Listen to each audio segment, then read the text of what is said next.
Baik, Assalamualaikum ya. Salam sejahtera. Salam kuasa ketiga. So, jika audio jelas ya. Jika audio jelas, boleh tolong maklumkan di ruang komen. Ia membantu saya ya. Jadi, saya tunggu komen di ruang komen. Share ramai-ramai.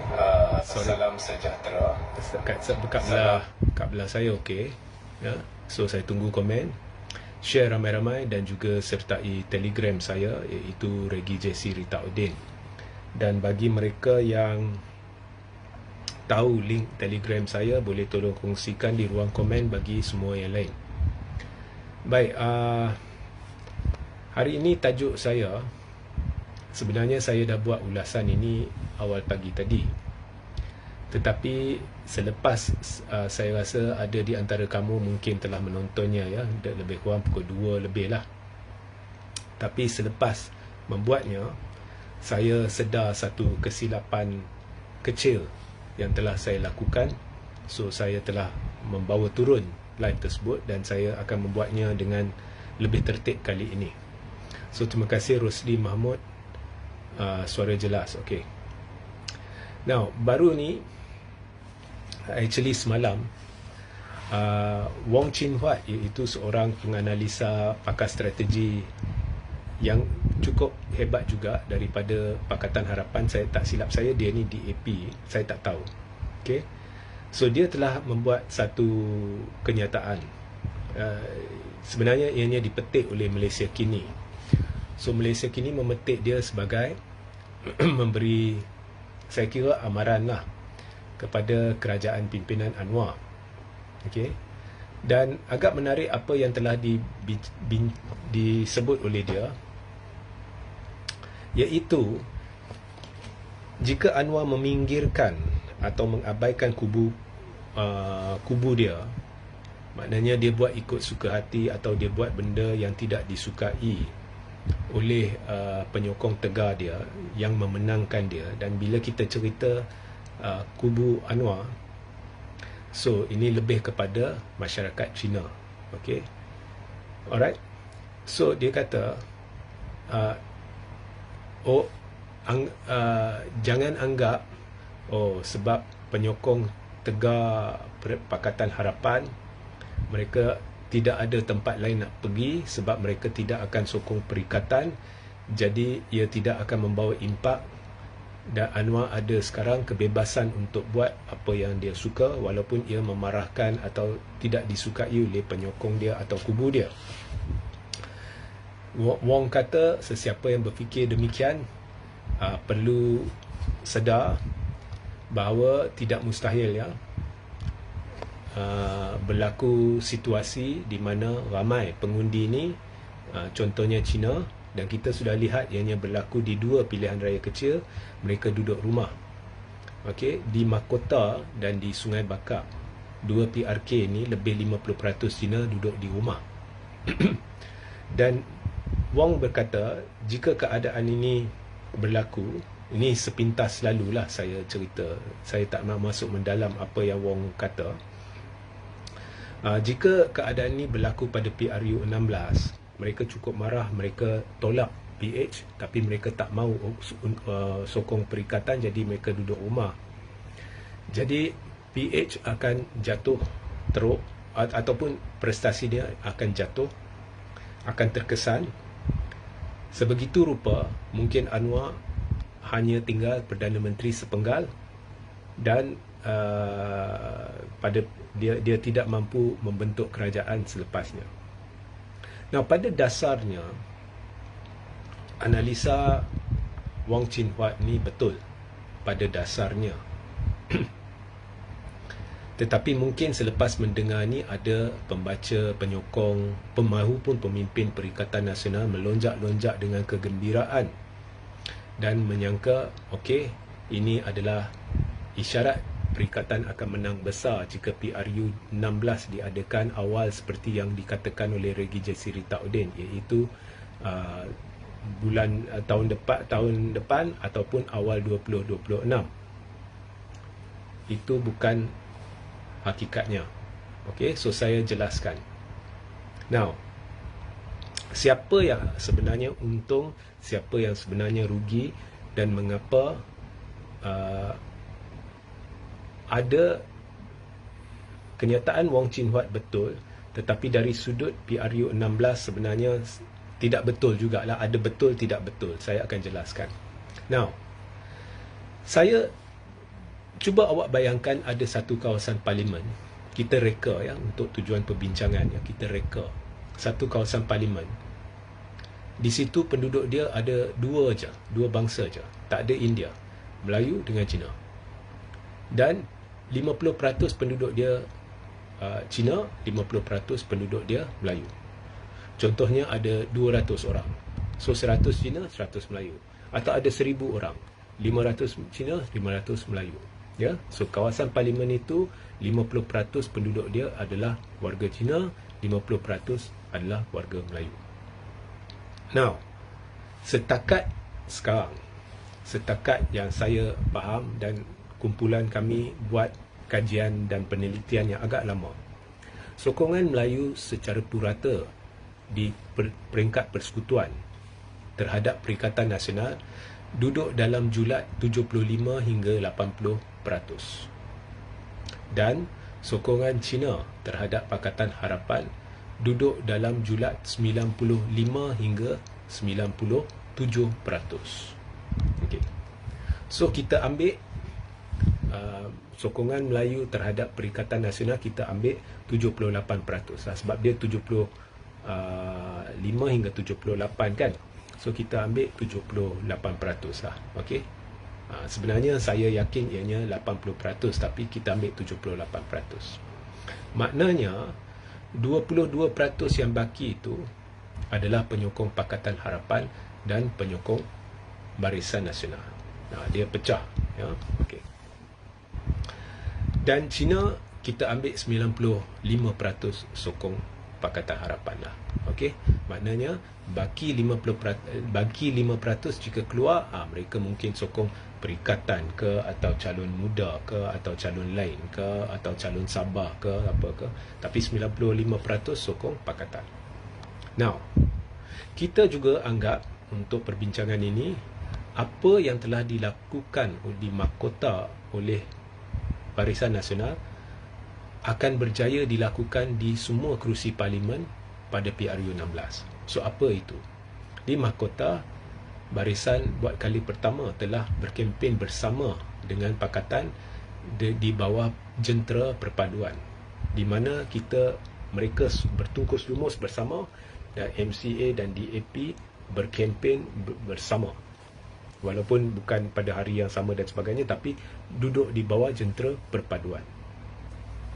Dan disebabkan itu, orang Cina teruja, pengundi Cina teruja, dan buat kali pertamanya benteng pemisah antara pengundi tradisi UMNO dan pengundi tradisi PH telah pecah, dan penyokong-penyokong PH yang telah menyokong calon PH pada pilihan raya mahkota 2022 seketui telah sokong calon UMNO. Okey, maknanya UMNO dan MCA dapat balik undi Cina. So kita anggap benda tu boleh dilaksanakan dengan jayanya oleh jentera perpaduan Barisan Nasional dan Pakatan Harapan pada PRU 16 di semua kerusi parlimen, especially kerusi-kerusi tumpuan. Okay, so berdasarkan semua ni, bagi kerusi yang saya suruh awak bayangkan, di mana 50% penduduk dia adalah Cina dan 50% Melayu, kita tak payah bincang dah. Kalau pertandingan 1 lawan 1, calon Perikatan lawan, tak kira calon Barisan ke atau calon Pakatan ke, calon Perikatan tak akan menang. Calon Barisan atau calon Pakatan akan menang besar. Hampir 2 kali ganda undi akan diperolehi oleh calon Barisan atau Pakatan. Saya dah buat congkakan. Anda boleh, berdasarkan apa yang saya gambarkan, awak boleh balik buat congkakan, awak akan lihat bahawa saya betul. Okey. So dia akan menang besar. Okey. Walaupun di situ 50% penduduk dia Melayu, walaupun 78% Melayu sokong Perikatan Nasional, tetapi disebabkan sokongan Cina terhadap Pakatan Harapan adalah 95%.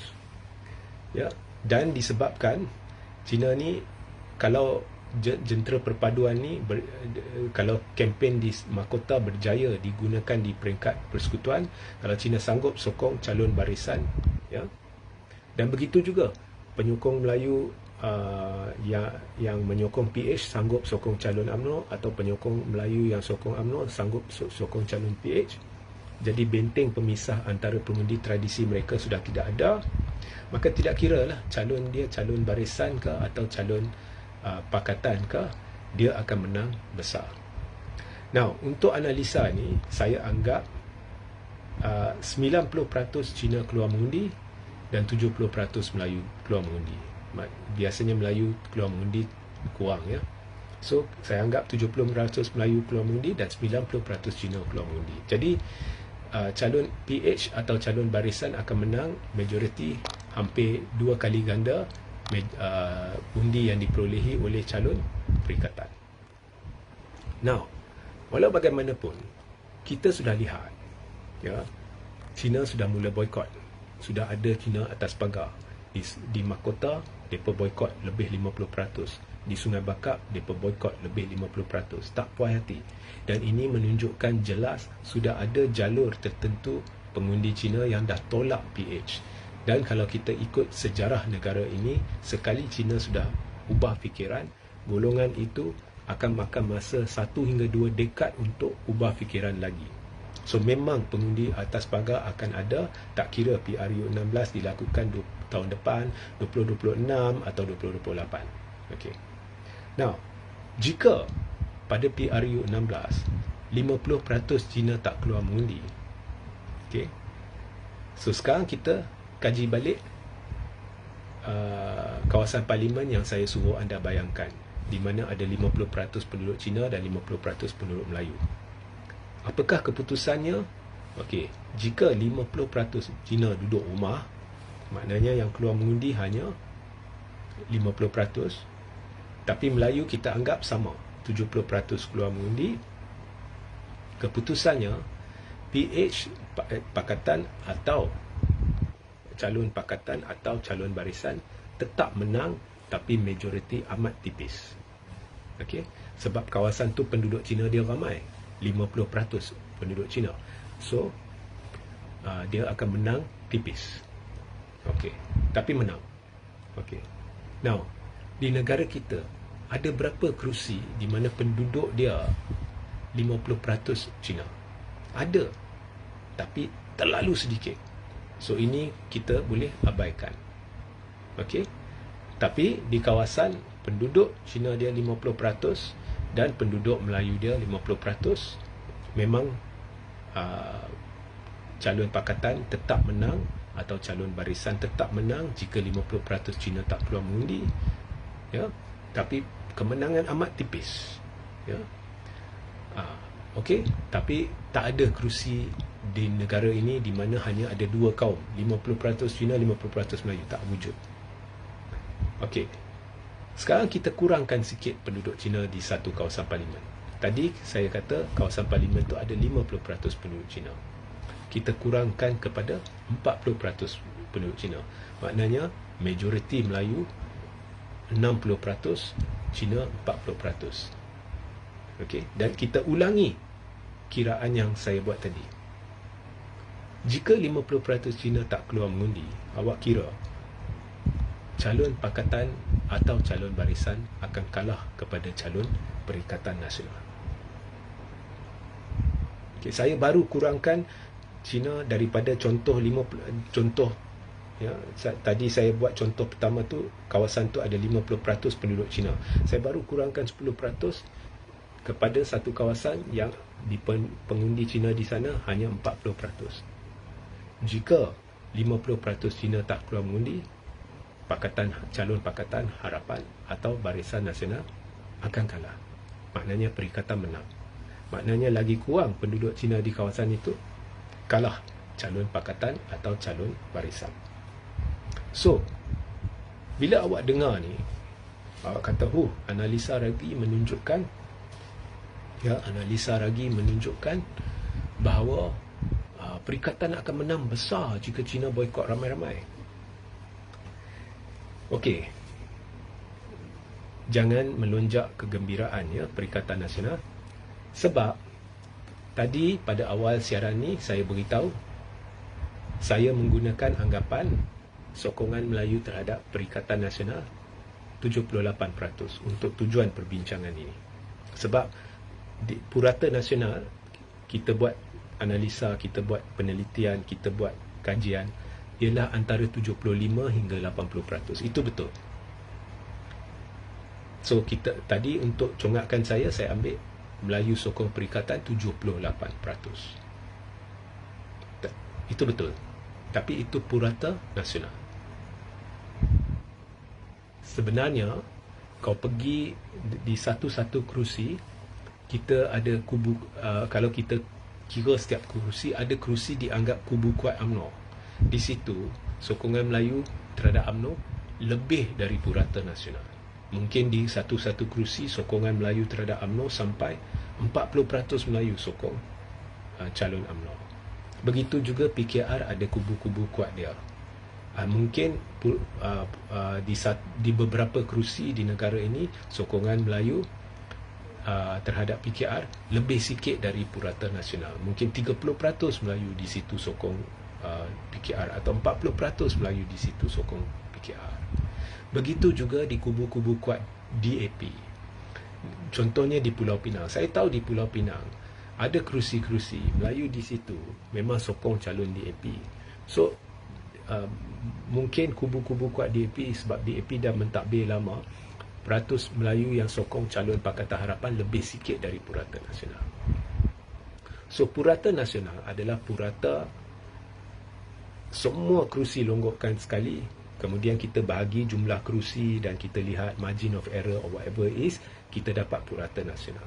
Tapi bila kita tengok satu-satu kerusi, ianya berbeza. Ada yang kubu kuat Perikatan Nasional, ada yang kubu kuat DAP, ada yang kubu kuat PKR, ada yang kubu kuat UMNO. Okey. Satu contoh yang baik ialah kita lihat mahkota. Mahkota pengundi Cina Melayu dia lebih 50%. Pengundi Cina dia 30% lebih saja. Kalau ikut congakkan saya tadi, sepatutnya Perikatan menang besar. Tapi ada tak Perikatan menang besar? Tak ada. Siapa menang besar?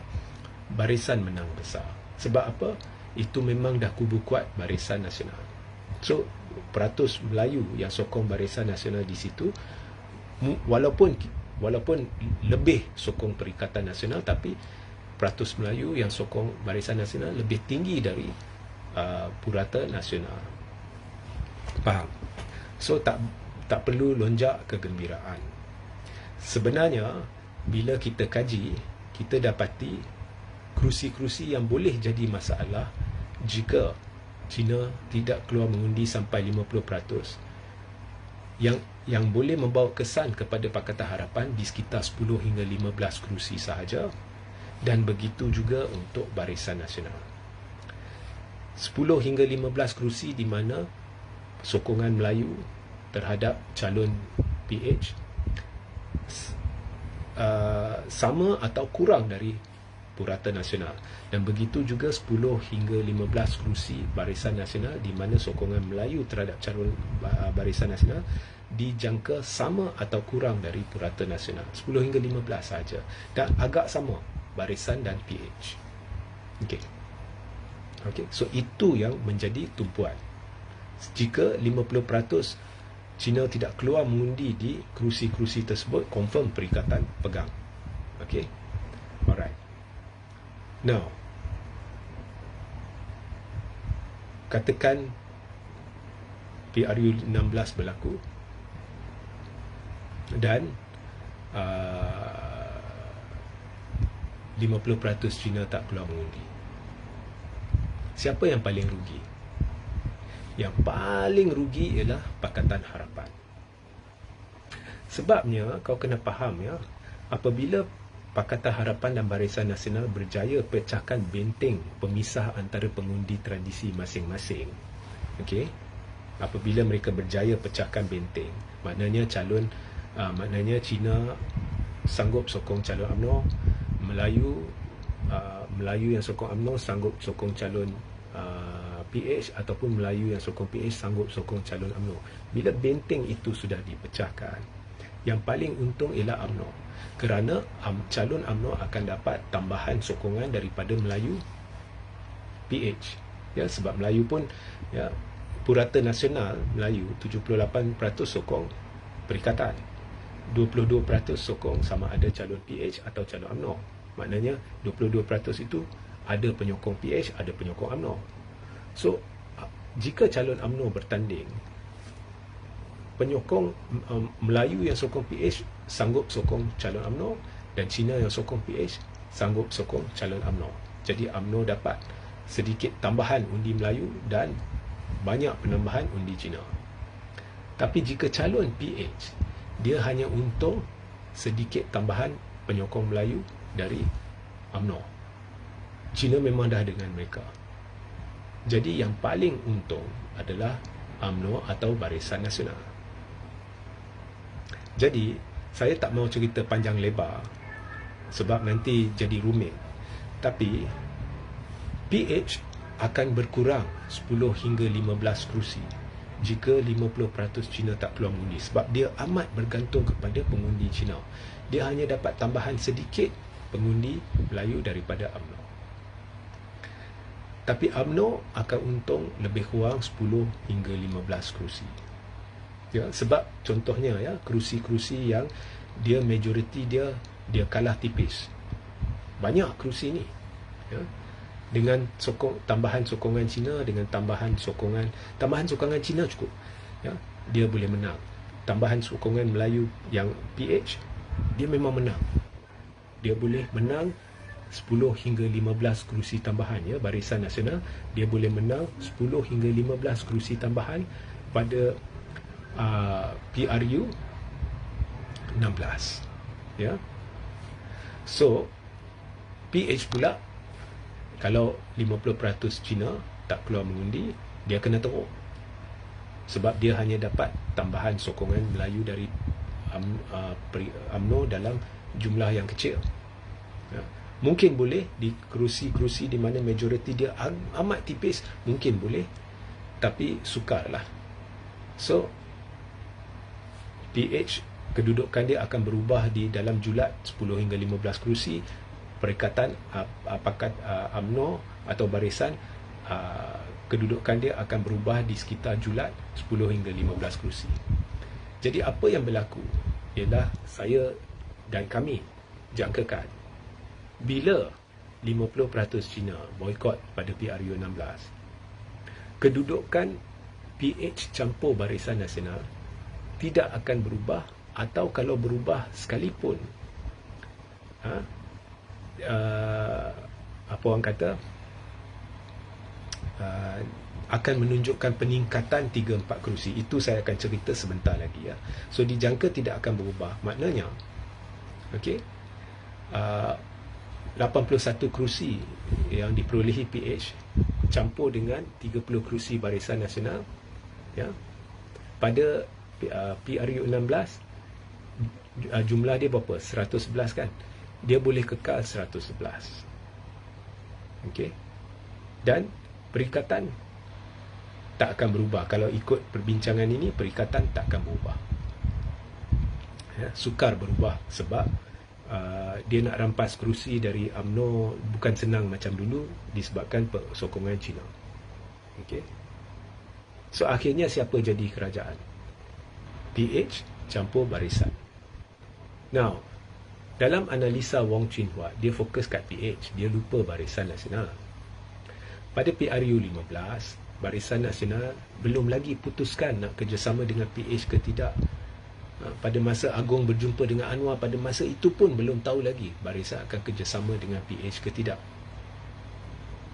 Cuma pada saat terakhir diputuskan Barisan Nasional setuju masuk kerajaan perpaduan bersama PH. Secara rasmi lah. Secara tidak rasmi, perbincangan belakang tabir itu semua saya tak mau tahulah. Okey. So, tapi pada PRU 16 mereka akan masuk bersama sebagai satu gabungan besar yang longgar, gabungan perpaduan. Jadi selepas PRU 16, automatik dua-dua akan isytihar bahawa mereka mahu bentuk kerajaan. Jadi bila Agong pertimbang, dia bukan pertimbang PH sahaja atau BN sahaja, dia pertimbang mereka sebagai satu gabungan perpaduan yang besar. Dan dilihat jumlah kerusi mereka kurang satu sahaja untuk dapatkan untuk bentuk kerajaan. Perikatan akan tertinggal jauh ke belakang. Jadi campur Sabah Sarawak dapat bentuk kerajaan, so Anwar akan kekal Perdana Menteri. Ya. So keadaan dari sudut kerusi, kalau ikut perbincangan saya tadi, tidak akan berubah, atau kalau berubah sedikit. Cuma yang berlaku ialah peralihan kekuatan dari PH kepada barisan. Dan ini sejajar dengan trend. PH ni dia makin susut. Daripada PRU 13 berbanding PRU 15, sebenarnya PH susut. Walaupun sokongan Cina dia meningkat, sekarang berada pada tahap maksimal. Ini kerana Melayu ramai meminggirkan PH. So pada PRU 16, dia akan susut lagi jika berlaku boikot besar-besaran Cina. Tapi yang akan untung ialah barisan. Jadi barisan akan tampung kekurangan PH. Jadi yang paling rugi dalam PRU 16 ialah PH, yang paling untung ialah barisan. Kalau ikut perbincangan saya tadi, saya belum masuk ambil kira perikatan, jadi perikatan tidak berubah. Tetapi realitinya perikatan akan susut juga. Tak seteruk PH, tapi dia akan susut juga. Mungkin dia hilang 3-4 kerusi. Mengapa? Jangan lupa, Bersatu adalah pesaing utama UMNO. Ya. Dan ada kerusi-kerusi Bersatu ni dikira tidak begitu kuat. Dia majoriti dia kecil, bukan tipis tapi kecil. Di situ ada ramai Cina. Jika calon UMNO bertanding di kerusi-kerusi itu melawan calon Bersatu, dengan sokongan Cina, UMNO akan rampas kerusi Bersatu. Jadi tidak mustahil UMNO rampas 3-4 kerusi Bersatu, mungkin lebih. Okay. So katakan UMNO rampas 4 kerusi Bersatu. Jadi pakatan campur barisan, tadi kita kira dia akan kalau ikut perbincangannya, Cina 50% tak keluar mengundi, dan kita jangan ambil kira Perikatan Nasional, kita anggap perikatan tidak berubah. Jadi kedudukan pakatan dan barisan dijangka sama, iaitu 111 kerusi jumlahnya, ya, di mana pegangan kerusi pakatan akan berkurang, pegangan kerusi UMNO akan meningkat, dan jumlahnya kekal sama 111. Tetapi sekarang, jika di kerusi-kerusi di mana majoriti Bersatu kecil dan UMNO menang atas sokongan Cina dan dia rampas 4 kerusi dari Bersatu, 111 campur 4 berapa? 115. Dan majoriti mudah. Majoriti yang diperlukan untuk bentuk kerajaan ialah 112. Tapi jika barisan berjaya rampas 4 kerusi dari Bersatu, dah jadi 115. Automatik pakatan dan barisan kalau isytihar sehari pada hari seterusnya selepas pilihan raya bahawa mereka hendak bentuk kerajaan bersama, yang di-Pertuan Agong berkemungkinan amat tinggi akan kekalkan mereka sebagai kerajaan. Tapi yang lebih menarik ialah barisan campur pakatan tak perlu bergantung kepada Sabah dan Sarawak untuk memutuskan bentuk kerajaan. Perikatan pula akan jatuh dari 74 kepada 70 kerusi. So, jika 50% Cina tidak keluar mengundi, yang rugi besar ialah pakatan, yang untung besar ialah Barisan Nasional, dan yang rugi sedikit ialah Perikatan Nasional.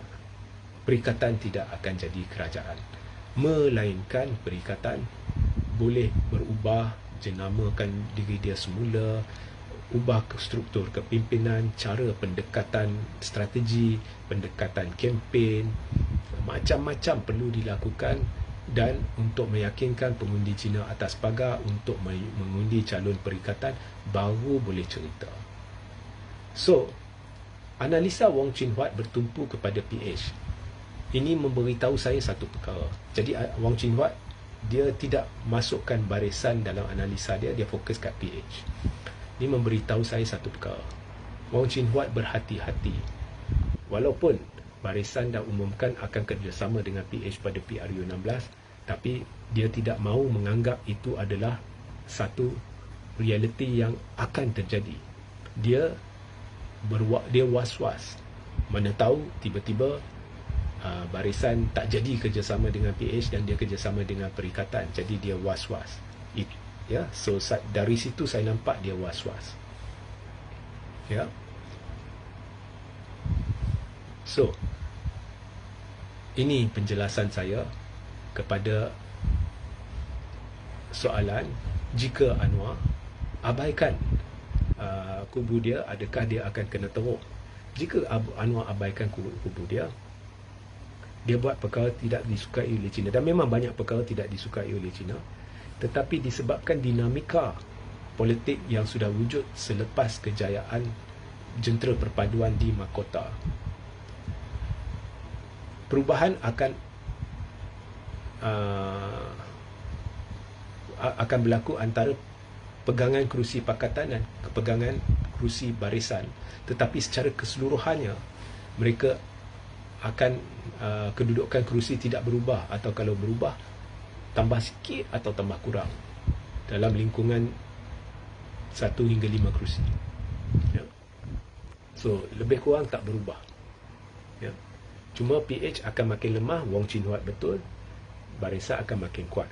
Dan ini memberitahu saya, jika Anwar teruskan mengabaikan kubu dia, membuat perkara yang tidak disukai oleh kubu dia sampai 50% China tak peluang mengundi, dan dia tidak ada masalah PH jatuh sikit, barisan naik sikit, ini memberitahu saya hala tuju Anwar adalah lebih menumpu kepada UMNO dan PKR berganding bahu semula sebagai satu parti atau satu persaudaraan yang erat. Bahawa hala tuju Anwar adalah dia tak mahu lihat PH dengan barisan, dia nak lihat satu gabungan saja, sama ada PH atau sama ada barisan atau sama ada gabungan bahu.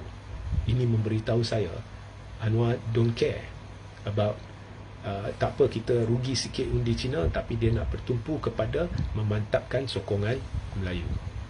Ya? Dan dia dah nampak benda ni, PH lemah sikit, barisan kuat sikit, asalkan kerjasama tidak akan ada perubahan, kalau ada pun perubahan yang kecil. So saya dah nampak hal yang tuju Anwar, iaitu mengurangkan kebergantungan kepada pengundi Cina semata-mata, sebab amat bahaya anda bergantung kepada satu kaum sahaja, satu bangsa sahaja. Actually dari sudut strategi politik itu betul. Dari sudut strategi politik itu betul, sebab kalau pergantungannya kepada satu bangsa sahaja, jika tiba-tiba bangsa itu meminggirkan awak akan jatuh teruk. Ya. Dan kita lihat komuniti Cina, kalau ikut sejarah, dia untuk 1-2 dekad dia boleh tegar dengan satu kumpulan, tiba-tiba seketui dia lepaskan. Ya, so amat bahaya. So Anwar hendak sokongan lebih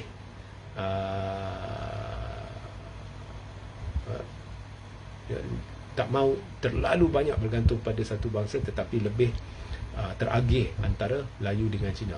Dia akan masih bergantung kepada sokongan Cina, sebab sokongan Melayu terhadap pakatan dan barisan hanya 22%. So dia masih akan bergantung pada sokongan Cina yang lebih banyak, tetapi dia nak juga tambahkan sokongan Melayu, walaupun terpaksa rugi sedikit sebanyak sokongan Cina. So itu saya nampak hala tuju Anwar. Ya. So jika anda ada soalan, anda boleh mula bertanya sekarang. Adakah Anwar mengambil risiko besar dengan berbuat demikian? Ya. Sebab dalam live lain saya dah cerita kepada anda, akhirnya pada PRU 17 UMNO akan jadi cukup kuat dan Zahid semestinya mahu menjadi Perdana Menteri. Ya. So Tuan Regi boleh pakai mic wireless supaya audio tuan lebih jelas. Saya banyak kekangan, ya. So saya buat setakat yang mampu, setakat yang ada. Ya, saya maaf kalau suara dia slow, especially bila saya buat dalam bilik. Ya. Tapi ramai saya kira boleh dengar lah. Okey. Saya hanya buat setakat yang mampu berdasarkan kekangan-kekangan yang ada. Okey. So perikatan, walaupun 50% Cina tak keluar mengundi, perikatan tidak akan menang besar. Namun saya nak beritahu sebelum saya akhiri live, jika tiba-tiba 70 orang Cina begitu marah sampai 70%, ni boykot besar-besaran, 70% tak keluar mengundi, yes, perikatan boleh menang besar. Kalau sampai 70% tak keluar mengundi, perikatan boleh menang besar. Ya. So contohnya sekarang ramai Cina marah isu diesel. Itu saya pasti. Ya, saya pasti. Peniaga-peniaga khususnya dan golongan usahawan, peniaga dan sebagainya, besar atau kecil ke apa, dalam komuniti mereka lebih 50%. Okey. So dan yang boykot tu lebih kepada golongan muda. Dan baru ni saya jumpa dua orang muda bangsa Cina dan kita bincang-bincang dan tiba-tiba saya tanya babak politik. Lazimnya orang Cina ni dia sensitif dua perkara. Jangan kacau ekonomi kita, jangan kacau pendidikan kita. Tapi saya terkejut orang Melayu ni, dua pemuda ni dia beritahu dia takkan keluar mengundi pada PRU 16. Saya tanya kenapa. Dia kata menyesal sokong puak ini sebab mereka kita rasa terkongkong, ya, ada sekatan sini, sekatan sana. Walaupun mereka tidak terkesan secara langsung, tapi mereka rasa duduk dalam suasana di mana setiap benda dalam kehidupan mereka dikawal. Tambah pula setiap berita yang keluar adalah merugikan mereka. Cukai meningkat, harga minyak meningkat walaupun diberitahu akan turun jika PH menang. Ya, kemudian mereka rasa diri dia dipantau, nak pelesenan media sosial dan whatever it is. So mereka rasa terlalu negatif, terlalu tak mesra rakyat dan mereka berkata takkan keluar undi. Itu saya terkejut. Perspektif yang diberikan oleh mereka kepada saya mengapa mereka tidak mahu keluar mengundi telah mengejutkan saya. Kerana ini kali pertama saya duduk dengan mana-mana golongan belia dari komuniti mereka yang berhujah sedemikian, begitu negatif terhadap kerajaan. Okay. Sila awal, pejuang politik nak menegakkan Islam tak mudah nak menang. Lihat saja negara-negara menegakkan Islam tahun-tahun belum tentu menang. Sebab orang Islam sendiri tak suka dengan perjuangan Islam. Itu mungkin satu daripada faktornya. Satu lagi, di mana-mana di dunia ini orang Islam lah paling sukar bersatu. Banyak puak dia di kalangan mazhab sendiri pun dia banyak persengketaan. Di negara kita banyak kumpulan, ada kepentingan politik dan macam-macam masalah di kalangan kita. Kalau di kalangan bangsa-bangsa lain tidak ada masalah ini, mereka dah bersatu. Ya. So lebih rumit lah kalau kita nak bincang masalah perjuangan menegakkan Islam ni. Ya. Okey. So sehingga kita berjumpa di live seterusnya. Assalamualaikum, salam sejahtera dan salam kuasa ketiga.